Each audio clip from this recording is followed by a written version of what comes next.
Hello and welcome to Thursday Night Talk. This is a weekly talk show where we'll discuss the week in Humboldt, the local issues and the local personalities. I'm your local host, Talvi Fried, and I will be here with you for the next hour. Remember, you can tweet us at any time during the show at Access Humboldt. Joining us tonight are Caroline Griffith from North Coast Environmental Center. Good evening. Talvi.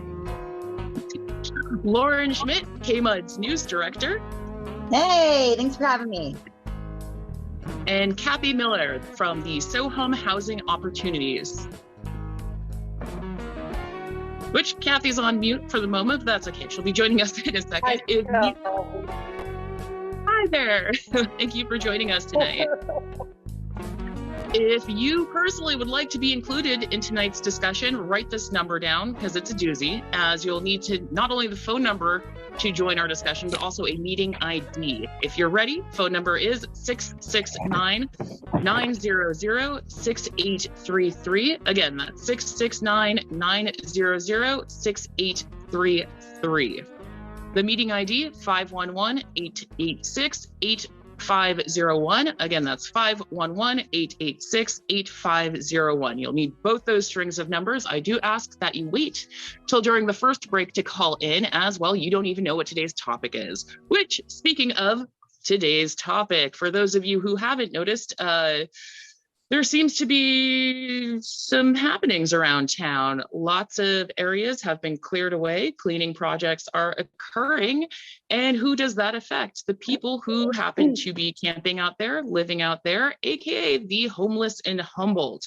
And where do we stand? It's obviously a very large problem. The questions, is it solvable? Are you feeling hopeless about it? What's currently being done, and is it enough? Let's start this off with Caroline. I just know you have so much to say on this one. I do, and it's really hard to know where to start. You know, as we were talking, it's a huge topic, right? And just recently, at the Board of Supervisors, they got a report on homelessness in Humboldt. The report from the point in time count, which is probably not totally accurate because there are limitations in how this count is done, but it dictates how we get funding for folks who are unhoused. So that we have 1,656 unhoused people in Humboldt County. But what I thought was even more stark than that was that 746 of those folks are chronically homeless, meaning that they have experienced, they've been unsheltered for a year or more, or had multiple instances of being unsheltered. And there are a lot of different factors that contribute to that. Something that has been really on my mind quite a bit lately in all different capacities is housing and lack of affordable housing. And that's, obviously one issue of this. But really why it's been on my mind so much lately is because the city of Eureka recently cleared out a greenbelt area where a lot of folks had been camping. And I went with a few of my colleagues to go help with that because it was framed as a trash cleanup and sweep the folks out of this area. And we all really felt that a lot of times this issue is framed, we show the ugliest parts of being unhoused. And as a result, folks who are experiencing that are really vilified. So we went to go help some of the people who were there move some of their belongings before they were swept out by the police. And I talked to a couple of people who'd been living in that area for multiple years. And that really struck me, that we have folks whose situations are so bad for whatever reason that they are out on the street for multiple years at a time. At which point, is that their home, that spot where they were, is that considered their home? And really made me think, not only how do we solve this problem, but how do we make the situation in which people have to live on the street better for them? And I mean, I have a few ideas, and I would love to hear. I know that Cathy works, on these issues down in Southern Humboldt and helping people to get housing. And I'm kind of curious, we see it up here a lot, and I go to a lot of city council meetings in Eureka where people are bringing up constantly, that we have folks living on the streets, and they frame it kind of as if this is specifically a Eureka problem, like this is something that's only happening here. And it's, obviously not. There are people who are unhoused all over the world. And I'm really curious what that looks like in a more rural area too. Are you addressing me? I am. Cathy? I'm passing it to you, Okay. Cathy. Yeah. Thank you. Yeah, well, you're right. There were that many people at the, that was pointed out. We have 1,300 some homeless people, and in Humboldt County, and in small little Southern Humboldt, we were housing 250 of them in 2019. And this year, since show has been in business, and a few other places, the hospital and Redwoods Rural have done some work too. We're helping to give people access to services that they need, like mental health counseling, drug counseling, Medi-Cal, food assistance, stuff like that. And also getting them on, the HMIS database to put them in place for getting housing when housing becomes available, because we know there's a huge shortage of it right now. But it looks like there will be some in the future. But anyway, this year there are 50 fewer houseless in Southern Humboldt, we are happy to say. And we can't help but, attribute that to people receiving services that help them take a step up and be able to get their lives back together, whether it's their health and mental health, physical health, just to address some of their issues that are keeping them down, And what we noticed when we started out 5 years ago, we didn't start doing this right away. But after a couple years, we were able to hire an outreach staff, and we noticed that that's when things really started to change, because rather than hiring, a caseworker to, serve homeless, but not having them go out to the camps, that doesn't really work. It seems that we really need to go out and meet people where they are, because people who are homeless, a lot of them feel very disenfranchised. And it's not like they're just I think I'll get up and go get help from the hospital today, and maybe somebody will help me. They need somebody to come to them and say, we see you, we see your problems and what you need to do, and we'll help you fill out this application, get some food in your stomach. It's, treating them like humans, that, treating them in a way that, keeps their dignity, and not just looking at them as what's causing the trash problem.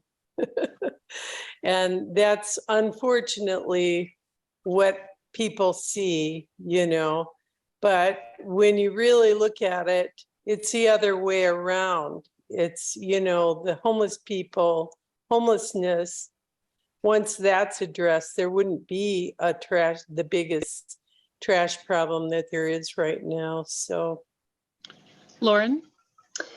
Yeah, hi guys, this is Lauren Schmitt. I serve as the news director at KMUD. Thank you, Cathy and Caroline. Cathy, I just want to give her a shout out for being awesome with Southern Humboldt Housing Opportunities, our show, and her partner, Mike Miller, has been running the Eel River Cleanup Project, which is basically a grassroots service to provide trash services to our local houseless camps. It's interesting. When I first started at KMUD, I was just a kind of a volunteer stringer, and we would have a question of the week. And the question of the week, my very first one was, who produces more trash, houseless or growers? And it was a really interesting to see what people came up with. And honestly, the consensus was growers. We are very much the Emerald Triangle fan of cannabis, but when you start to think about light depth, pots, those tarps, all the different things when it comes to cannabis, and also going into the non-eco side of using gasoline and diesel power generators. I mean, I remediated both homeless encampments and grow sites.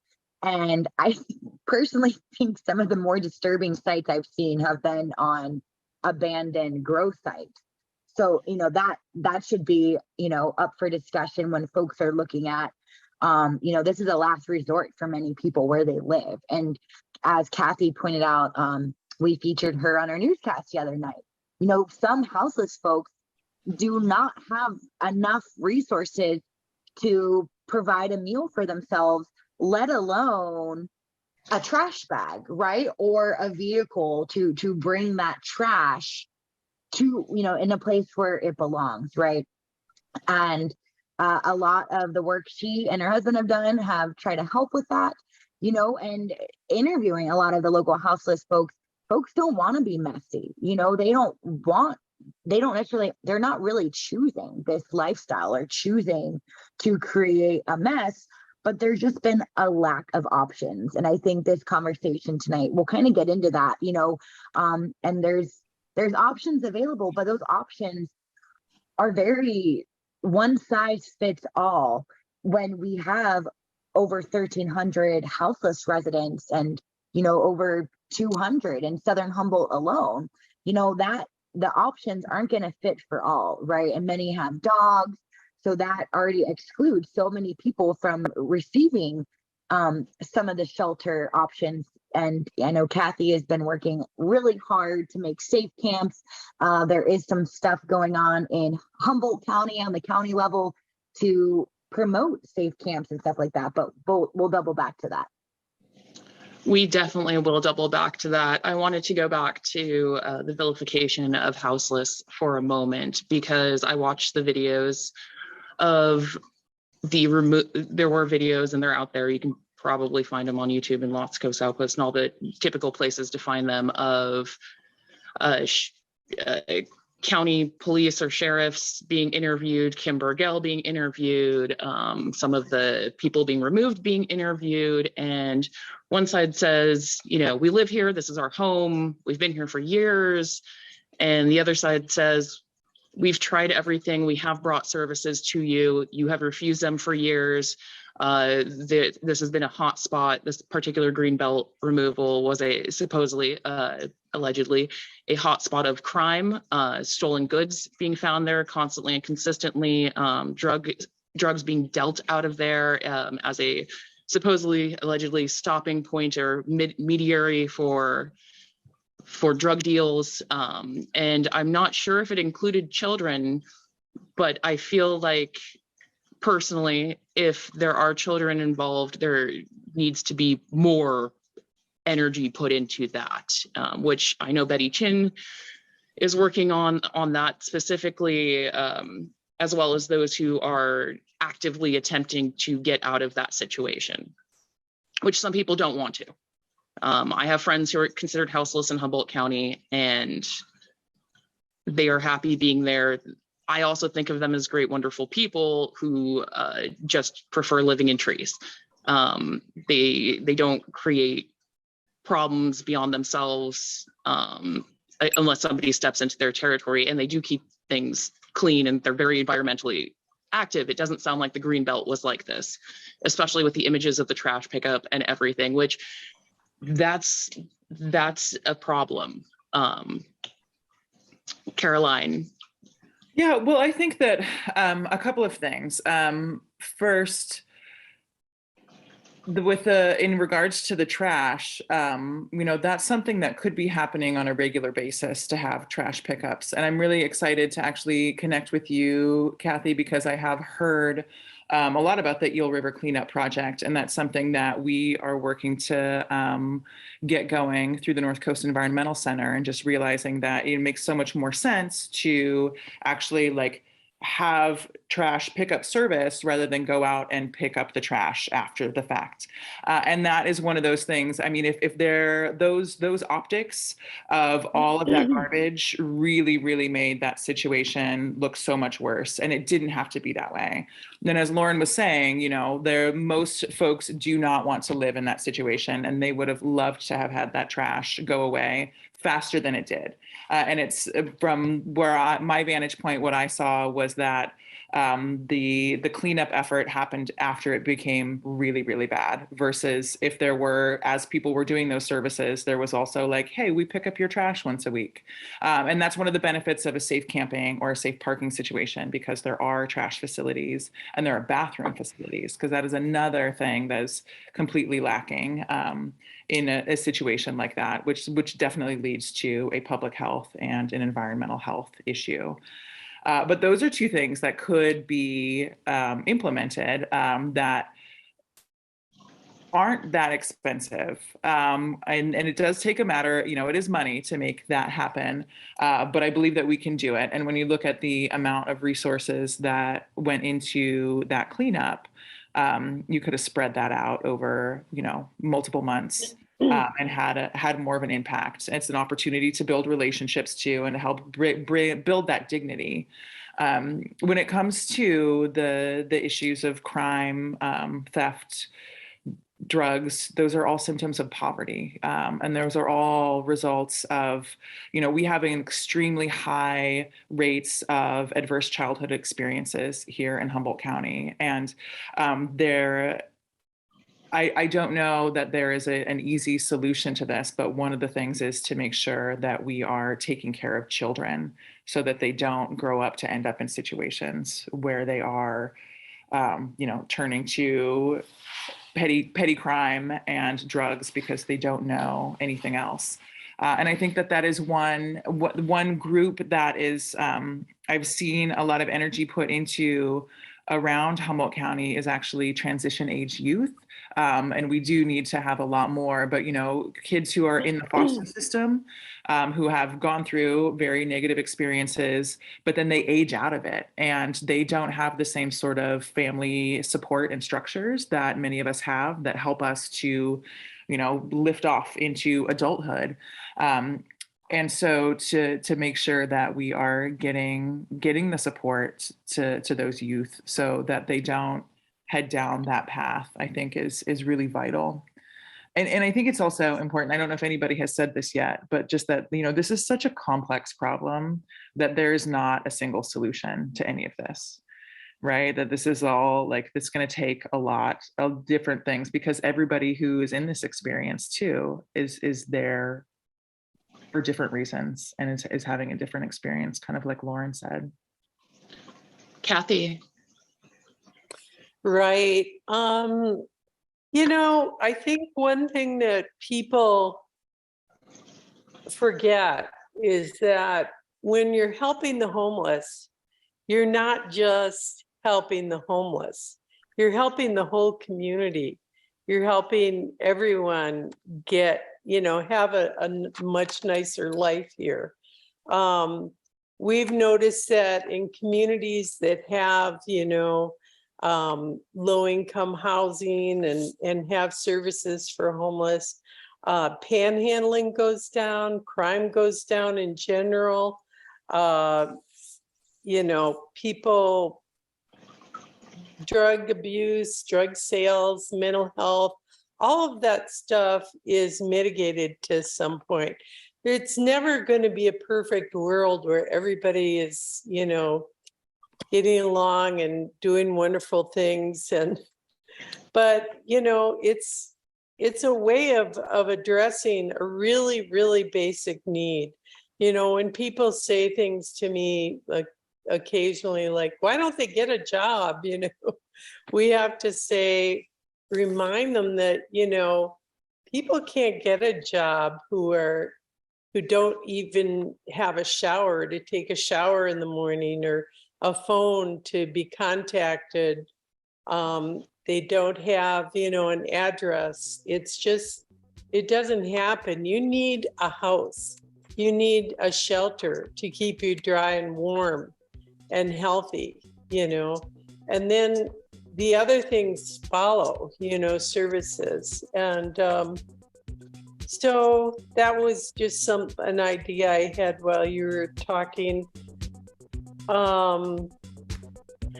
Thank you so much. We're going to continue this discussion after a very brief break. You're listening to Thursday Night Talk on KZZH. Great. Thank you.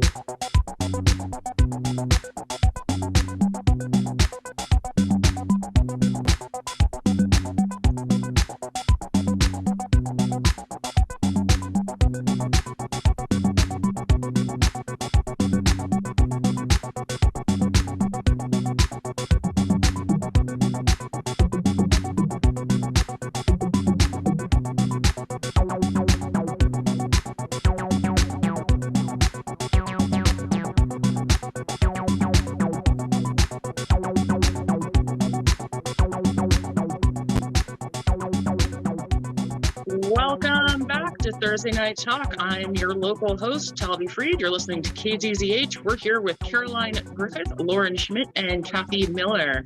As we continue the discussion, we'll be taking your Zoom calls. You can write this number down, 669-900-6833. Be sure to write it down because you're going to need that number plus a meeting ID. So the first number you're going to dial is 669-900-6833 with the meeting ID number 511-886-8501. Again, that's 511-886-8501. You can also tweet at Access Humboldt. So our topic tonight is homelessness or houselessness in Humboldt County. And we just left off with Cathy. I don't know if you wanted to finish your thoughts. It seemed like you were about to go somewhere. Oh, whatever it was, it's gone. It'll come back, okay. But yeah, I think somebody else can jump in now. Yeah, Lauren, you seem to have a lot going on right now around you, and obviously you have close ties to the issue and solution of houselessness and homelessness. Yeah, it's interesting. I've actually experienced houselessness at various points throughout my life, including last year. I mean, I have a really great job, and I make way more than, most folks, it's more than $7 an hour where I'm from in North Carolina, right? It's like double that. So that's a really good wage. It's not a livable wage, to have $4,000 to start to rent a house, right? Because you're talking about a deposit and everything that comes along with it. It was almost out of my reach. I was living in my vehicle last year, and it drains you down. It is so difficult. And luckily I have really good friends. We've all, rented a house together and it all worked out. But to this day, even working a full-time job at $19 an hour, I am still one paycheck away from being homeless at any point. And I actually have multiple people in the studio with me, who have all experienced homelessness or houselessness previously or currently. Here at KMUD, we're very open community. We try to give voice and representation to all. And in Southern Humboldt, Eureka is an hour away.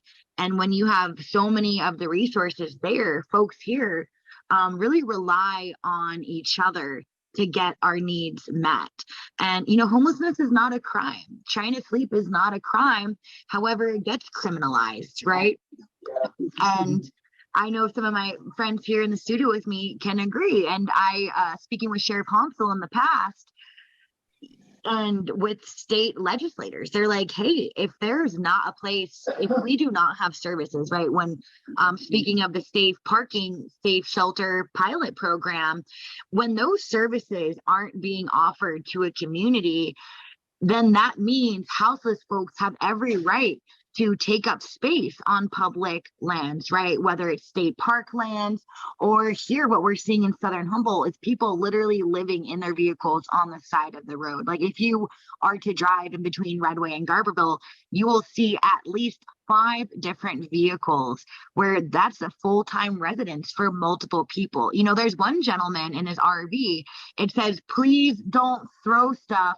I have a full-time job, right? And I see this gentleman, he works at a local restaurant. I see him every day working so hard, but he lives in his car on the side of the road. And, you know, how to put a little disclaimer, you know, please don't hurt my car or my stuff, you know. And I think there needs to be solutions, right? And that safe parking, safe shelter pilot program is one of them. And, you know, when there is quote unquote alleged criminal activity or stuff like that, sometimes the law enforcement's hands are tied because we don't have adequate services. So they can't enforce folks. You know, there was a gentleman I interviewed a few months back who is one of the folks that lives on the side of the road. And I just said, hey, what's going on? And you know, he was very honest and said, I'm addicted to hard drugs. And that's, you know, I just sit here, do that and mind my business and it's all good. And, you know, I appreciate his honesty, but we need to find better solutions where, you know, we don't have a Hatcher in Southern Humboldt. We do have Redwood Rural Health Center and SoHum Health. They're doing amazing work to keep our community safe with adequate resources, but there just needs to be more. And so I know Cathy has been working really hard. And when we say folks don't want to accept services, well, I think about the one lady that was interviewed on Lost Coast Outpost and KimTemp.com, Crystal and her dog.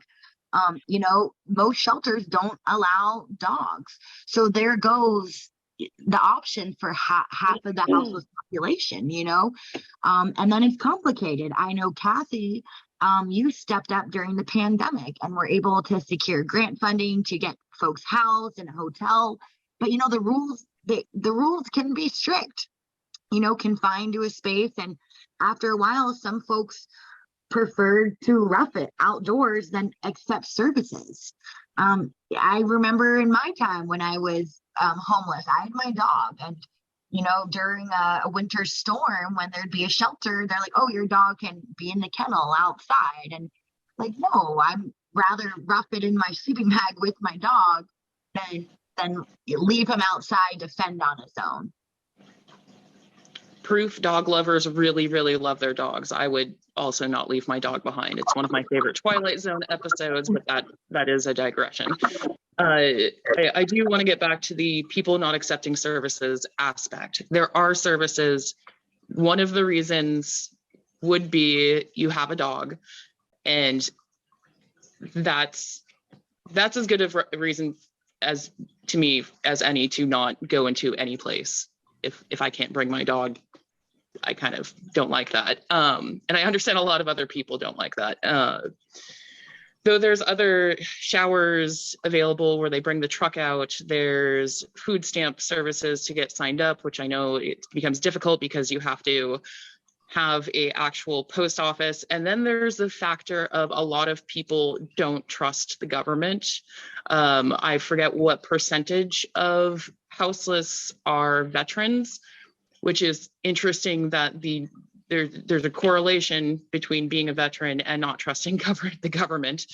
And so I mean, there's other reasons than that and what can be done about that if everything is going out of the way, which I want to bring up a letter that was written by Dr. Rebecca Ireland to those who say are concerned about the number of houseless in Humboldt County, and pretty much they are asking to house the houseless. If you have an extra room or a building on your property, then call.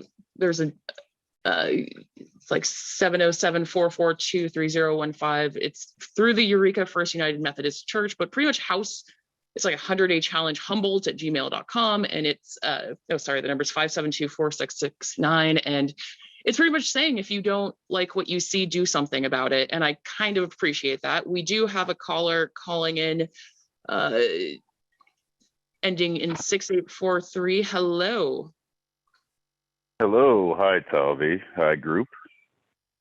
I've been listening, and something that you had just mentioned about the houseless and their animals kind of hit me. So I wanted to call in.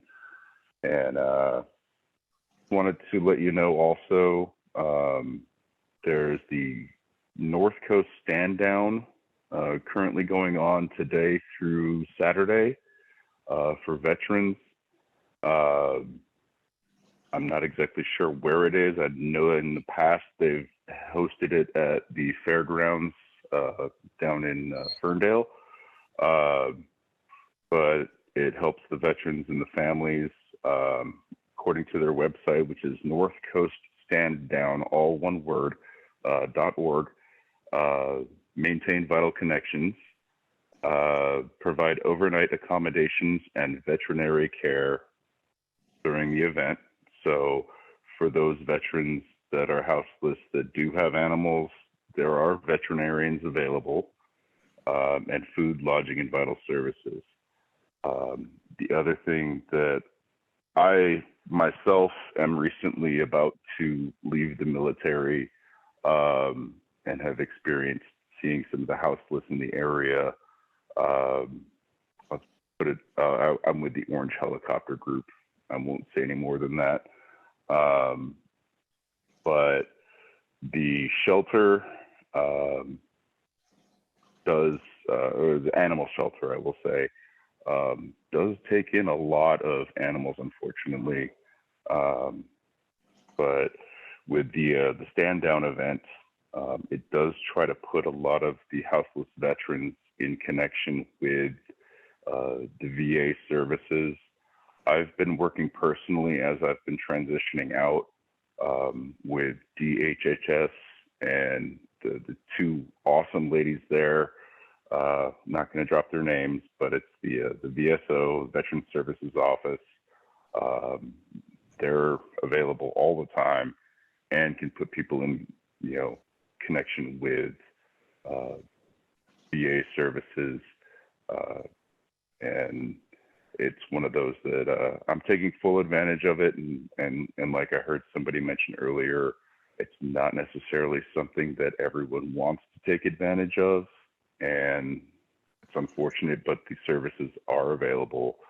And the two that I've worked with as I've transitioned out have definitely been a godsend.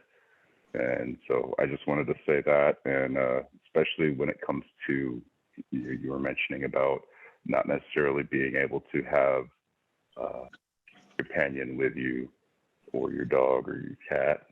And at least today, tomorrow, and Saturday is the Veterans Stand Down, and check that out. So I will leave it at that. But yeah, as a soon-to-be civilian again, one of those that I'm sad to see so many of my brothers and sisters in arms in the situations that they're in. So I'm going to hang up now and turn the radio back on. But thank you, Talvi. Thank you, group. And thank you. Wish you the best of luck. Thank you. Thank you. Lauren. Yeah, it's interesting. I really like this one podcast called Invisibilia. It's about the invisible things around us. And one of them was about services, right? And when you think of mental health and or substance use, you always want to fix, right? Like you're going to fix a problem. There's this one company or this one county in Belgium that their patron saint was the patron saint of mental health. And literally people in that entire community have taken it upon themselves to take in folks that are mentally ill or struggle with substance abuse. And instead of this whole, like, I'm going to change them, I'm going to fix them, it's really accepting them to and meeting them where they're at, right? And learning to live with them so they have the best life. And then you see folks really bloom and flourish in that environment instead of always trying to say, you know, you need to change, you need to fix, you know, it's meeting people where they're at, which really can provide such a healthier outlook for those folks and for all involved. I'm really glad you brought that up, Lauren, because I love that podcast and I bring it up all the time, that particular one. And that idea of when, you know, when I've had a lot of addicts in my life, and I have, because I know them, I want to change them. And I know that that puts pressure on them to do so. Whereas when I have had, you know, non-family members going through that same thing, it's much easier for me to be like, whatever, like, do your thing. And here's some stuff if you want it. I can help you out if not. But like, you know, you are you. And to see how that freedom and that not having that pressure does allow people to rise to that occasion. And I remember talking to Nezzy Wade, who does a lot of work with people who are unhoused a while back. And I can't remember what the context of the conversation was, and asking kind of the similar thing, like, why don't people, you know, if there's a space available, why wouldn't somebody take it? And she was like, Caroline, you're not going to enter into a relationship with somebody who wants to control you, are you? And I was like, oh, you're right. I'm not going to do that. And I hadn't really thought about it that way. And how much distrust there is within communities who have felt like they've been controlled. And then here comes someone else to say, we're going to fix you. And here's exactly how we're going to do it. Which I really, you know, after visiting this recent encampment that was cleaned out, having a conversation with my coworker just about like, what are the solutions, right? Obviously the solutions are we have enough housing for everybody, right? And we house people. But until we do that, we are going to have people who are living on our streets in various ways. So how do we create an environment in which they do feel valued enough to receive those services versus pressured and, you know, rejecting those services? And how does it get to a point, say the green belt, to not let it get to that point? Right. And to, it is very hard for me to sit there and not be controlling in situations. You're right. I think like, oh, when somebody's close to me, but you are so right. When somebody's not very close to me, I'm like, you know, keep it out of my life, but you do you. When you're ready, let me know. And then people in my life, I'm very much like, you need to get help now. Like, and that's, you have a very valid point there. And I think that kind of maybe how I'm seeing this Greenbelt incident, which was kind of the city being like, we've had enough. This is our neighborhood, get better now or get out. But how do you, as a whole community, make services that are available when people are ready, and what is ready? Cathy. Oh, you're on mute. Sorry, I'm sorry. Yeah, that's a big question. What is ready? You know, sometimes I remember before I had children thinking, oh my God, I'd make a terrible mother. I can't do this. I'm not ready, you know. And then I got pregnant and, you know, I was in a healthy relationship and it was like, okay, ready or not, you know, and it worked out. You know, sometimes people just have to be not that they don't want to be approached, you're right, with I'm here to fix you and make everything better. You know, they want to be approached with, I see you, you know, I see who you are, and I want to help if I can, you know, and your framing of it, how can we create, you know, an environment where you would feel comfortable accepting what we have to offer, if in fact that's what you would like to do. You know, you always have to respect people's choices and realize that it's not an easy road at all. It's people have taken years to get into this situation, and it may take years to get them out. But meanwhile, if we do nothing, for sure it won't get fixed. You know, people will not find a way out before they die or something really bad happens to them. So, you know, we do need to just offer people options and at the same time respect their autonomy and their rights, you know, to be a person and make their own judgments. Sometimes, you know, people say, well, they're affecting my rights, and they are, you know, so I don't know how to, you know, that's another problem. We don't want people to trash, you know, trash the area and destroy our environment.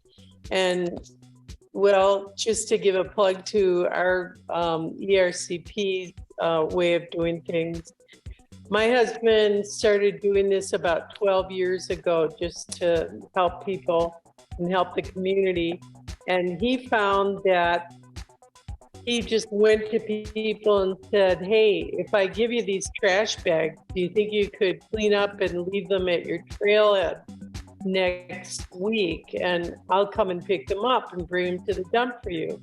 And that is a really respectful way of doing it, because people say, yeah, when they're given the chance and they're also asked to help at the same time, it really gives them a little power and a little pride in what's going on. So thank you, Cathy. We'll be right back after a quick break. This is Thursday Night Talk on KZZH.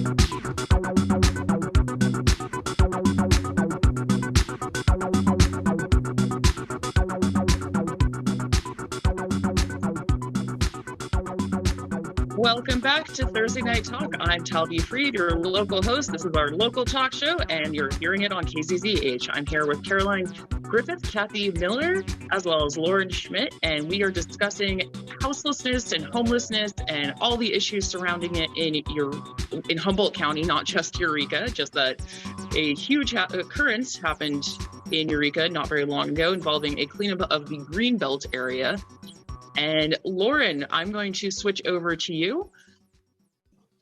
Yeah, you know, it's interesting. I want to hear what folks have to feel about CalCourt. And if you're not familiar about that, it's kind of a solution. You know, we hear law enforcement and folks say, people are denying services, but there could be some laws going into effect that where people don't have an option to deny, and they'll be forced to accept services in CalCourt. We are running out of time, so I really want to hear what Cathy and Caroline think about that. But before that, I do have multiple surprise guests in my office who have all experienced currently or in the past houselessness, and they've been listening to our conversation and just wanted to say a quick comment, if that's okay. Yeah, I'd love to hear from them. Hi, I'm Christina. I grew up here and I graduated here and everything. And right after I graduated, I actually became homeless. And I live down on the river down there by Renner. And it was one of the funnest years of my life, actually. but now I live at the well-known Johnson Motel. I mean, it's not the best motel, but it's my home. I've been there for 10 years, which is amazing. I don't know how I managed to do that. I have 2 kids that are staying with me, and I guess I've managed it by the grace of God. But every day I see all the homeless people that we see out on the streets every day, because they come to my door a lot, and they're all my friends. And everybody. and like they'll come and they'll need food or they'll need something, and I'll help them. But I always make sure I tell them that, you know, you should be doing this in the daytime, or like I give them suggestions of how to better their situation if I don't see them trying to do that. And then they're still coming to me for things, like when I have 2 kids, you know. But it's hard to like turn them away. I can't really turn them away. That's really hard because I've been there. Awesome. We're about to wrap up, but what solutions do you think you would see? I don't know. I think one solution would probably be like how they had all of the homeless people were over at a camp over there in Garberville, and then they forced them all to leave. And they kept it pretty clean. It's a camp that my mother and my stepbrother built like years ago, like 27 years ago. And they call it Camp A over there. But at least they were all in one area, you know, and they kept it pretty clean because it was a group effort. It was like teamwork. And then they made them all move, and now they're all spread it out, and it's hard for them all, you know, like that. But now there's people over there who are just thrashing the place. The place is completely disgustingly filthy from the front of it to all the way to the next. Because the community that lived there got moved and some new people showed up. They're all the people who are there. But the mess is like incredible. Like I can't even believe it, which is heading towards our river probably, which it just disappoints me and makes me upset. Yeah, it's tough. Yeah, and you know, I think that they should house them all in one area or give them a place to be. Like I thought that Humboldt Hill, what was it, Humboldt Hill, when they were all up there, that was a good location. I don't know why they had to move them from there. Right. And that's, I think, what the grand jury's report did address is when we continue to move communities. These are established communities. The problem doesn't get dissolved. The problem gets spread out and more problems continue. And it leaves people vulnerable because they're moved away from their communities. You know, I think about festival life and everything and the different groups out there, and I don't know what I would do without my typical team. Like it's just been years of creating this bond that we only do during events, but I would be a little lost and a little iffy to be forced to move out of just a festival scene. So that definitely strikes a chord for me. Caroline.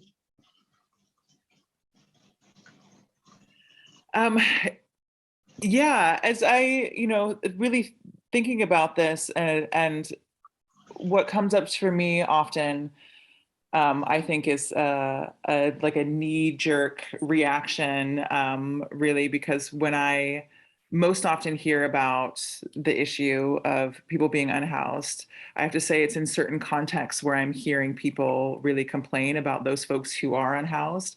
And I really like that we were just talking about community and that idea of community, not just amongst people who happen to be living in the same area, but also like the larger community, right? That these are, I live in a house, you don't live in a house, we're still members of the same community, right? And we still have like value and things that we can contribute to the community. And I think that that's something that is unfortunately not highlighted enough when we talk about this. And there are often solutions that kind of bubble up from the community, as you were just saying about the folks who lived out down by the river, right? When they actually like kept the place clean and had that there, like they knew what they needed. And when they got dispersed and couldn't take care of that, somebody else came in and, took advantage of that. So I think that the bottom line that always gets down to for me is just that idea of, you know, breaking down those barriers and those divisions and stop not othering people, and realizing that we're all part of this community together, and so what's good for you is good for me. And so if we can house you, that benefits me as well. Thank you. Cathy. Well, you know, I'm listening to this and I so agree. It's such a horrible thing to not have a home and then be kicked out of the makeshift home that you've been able to get together for yourself. Unfortunately, the places that were mentioned, Camp A and B, and also what was the other one? Humboldt Hill. Humboldt Hill. All of those are private property, which really underscores the need for, you know, having some public land set aside for a house, you know, a tiny homes community or safe camping, whatever we can get together. You know, it's just such a hard problem. And then on top of it, there's NIMBYism. You have, you know, people that don't want you to have that kind of an encampment in their area. So there needs to be some legal, you know, comeback on that as well, because people need to have a place to go. And if they don't, they have to find whatever nook and cranny they can find. Sometimes that is private property. But if we want to respect private property rights, we have to find some place for people to be able to live. And the community needs to get involved, in my opinion. Thank you, Cathy. We're going to start our final statements. Lauren, I want to ask that your friend also have a final statement for this, because I feel like, who does this affect? So let's start with you. Everyone gets about 1 minute, 30 seconds at this point. So quick wrap up. So just a thought to give out to everyone. So Lauren, let's start with you. Yeah, it really is a community. I mean, when you think about it. So my time at KMUD, right? At one point we had a community center that provided 3 hot meals a week, right? Mm-hmm. They stopped doing that because some of the board members were saying, hey, we're enabling houseless people, right? By feeding them, which that's kind of controversial, right? But as soon as we stopped feeding hot meals to our community, we started seeing fires pop up. Right? There's so many more fires in our homeless encampments because people want to eat a warm food. I mean, it's, you know, I love eating hot meals, and I'm sure everyone else does too.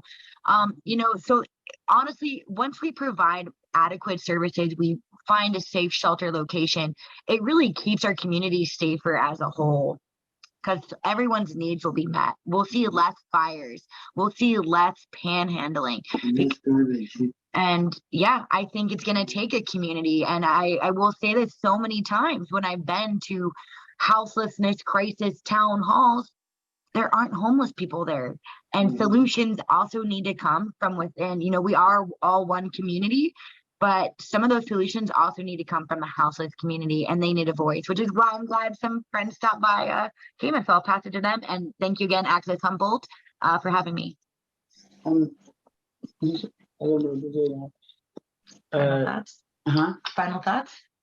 That I just think that, yeah, the voice of the homeless people totally need to be heard, because then you could work with that to help create what they need.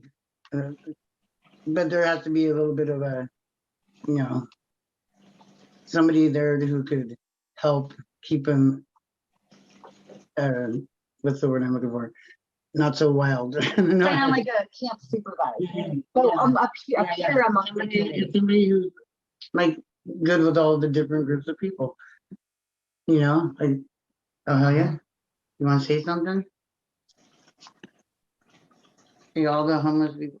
All the homeless people that I know They're friends. are friends, but it's really sad to see them every day walking around cold. Yeah, I agree. Hey, thank you all so much from all of us here at KMUD News. Bye. Thank you, Caroline.